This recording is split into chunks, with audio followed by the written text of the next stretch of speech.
Bom dia a todos e a todas. Bom, não pedi questão de ordem, mas reitero a solicitação e a importância de reunirmos para falar sobre esse tema, visto que a própria mesa, os outros componentes na mesa, a não ser o presidente, tiveram conhecimento sobre essa questão da licitação, e isso é muito grave, devemos discutir, devemos ser o máximo de transparentes possível, né? A transparência tem que ser algo acessível a todos e que todos tenham acesso a isso e principalmente prezar pela justiça, porque se um candidato lá no certame, né, para poder fazer, na licitação, para poder estar habilitado, pode apresentar um documento, como que um pode enquanto o outro não pode? Isso não é justo.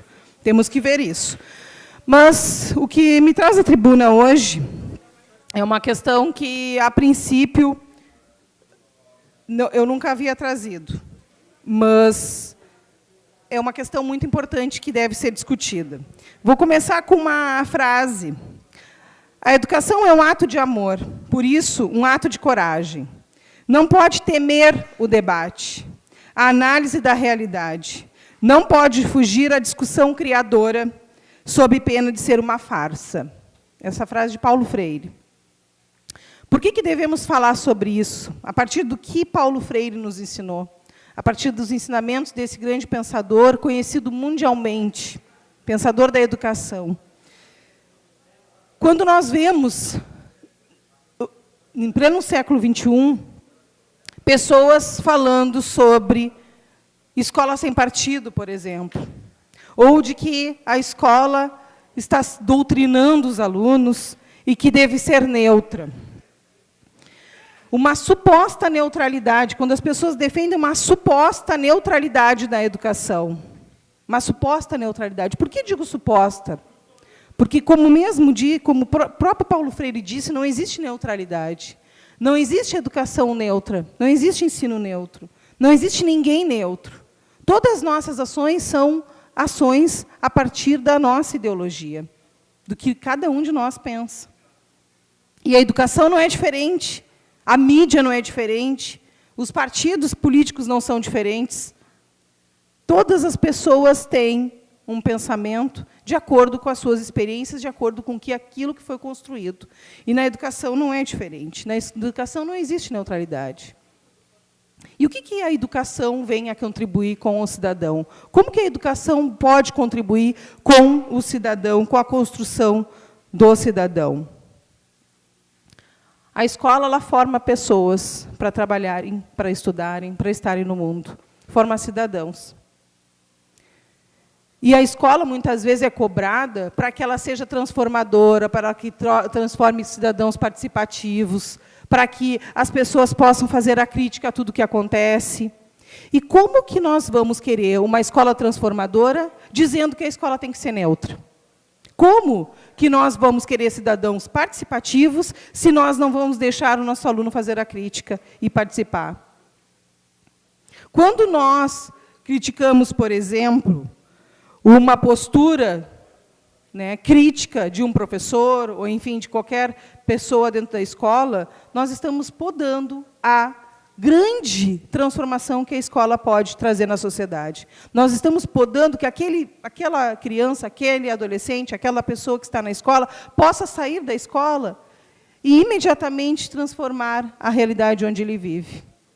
Quando a gente diz que trabalhar um conteúdo político, quando a gente diz que trabalhar um conteúdo que hoje está acontecendo, quando a gente diz que na escola não se pode falar sobre o que está acontecendo na política nacional, nós estamos podando os nossos alunos de participarem da política, participarem das transformações sociais, de participarem do que está acontecendo no seu entorno, de participarem da sua própria vida.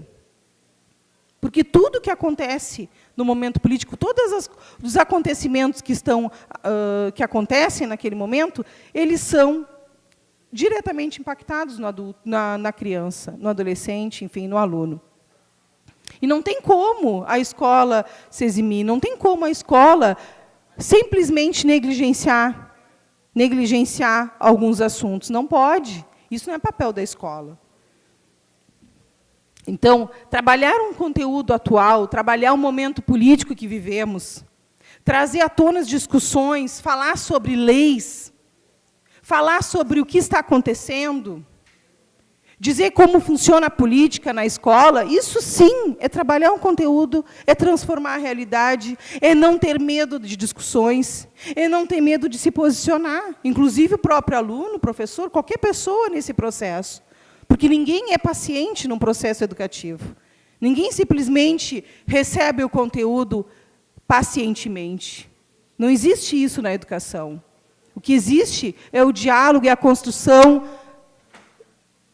entre um e o outro ser que está ali dentro, no processo educativo. A história, temos que lembrar, a história ela se faz todos os dias. E tudo que nós vivemos hoje, né, vereador Marcos Cunha, que é professor também sabe, tudo que nós vivemos hoje, ela tem causas lá do passado. Tudo que vem acontecendo, se a gente não fizer um resgate histórico, a gente não entende o momento atual. Não tem como, a gente não consegue fazer a ligação. História, por exemplo, vamos pegar um conteúdo específico. História, nós não vamos pegar lá no passado sem fazer referência com o presente. Isso não é história. Isso é trabalhar fatos históricos, assim, puro e simplesmente, não tem como. Qualquer professor de história sabe disso. Nós temos sempre que fazer a ligação, e fazer a crítica, e se posicionar.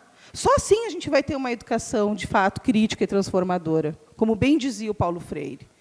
E não vamos nos enganar que, quando há uma omissão, quando muitas vezes não se faz essa ligação entre o passado e o presente, quando se trata a história ou qualquer conteúdo da escola como neutro, não nos enganemos, porque não existe neutralidade, o que existe é omissão. E omissão também é posição. Omissão também é se posicionar de um lado. Mas daí ninguém fala que é posição, que é ideologia.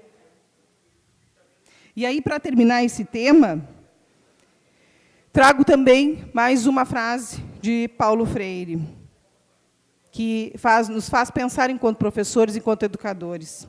A sua base ideológica é inclusiva ou excludente? Então, quando nos omitimos de determinados temas na escola, estamos excluindo ou estamos incluindo? Para pensar. E, pensando sobre isso, não tem como nós não nos posicionarmos também hoje, aqui nessa tribuna, lembrando que amanhã é dia de greve geral. Principalmente por todos esses ataques aos trabalhadores, por todo esse momento cruel contra a classe trabalhadora, contra o povo brasileiro. Momento onde o grande capital dita as regras e, para ganhar cada vez mais dinheiro em cima do trabalhador, retira direitos, penaliza os trabalhadores. É dia de greve amanhã, para que a gente não retroceda, para que a gente não perca ainda mais direitos, para que Temer saia do poder, um presidente ilegítimo, um presidente corrupto. Amanhã, então, todos e todas estão convidados a participarem. Aqui em Pelotas, o ato vai ser às 14 horas, a partir das 14 horas ali no mercado, mas desde a manhã já teremos várias atividades, várias manifestações. Estão todos convidados. Bom dia a todos.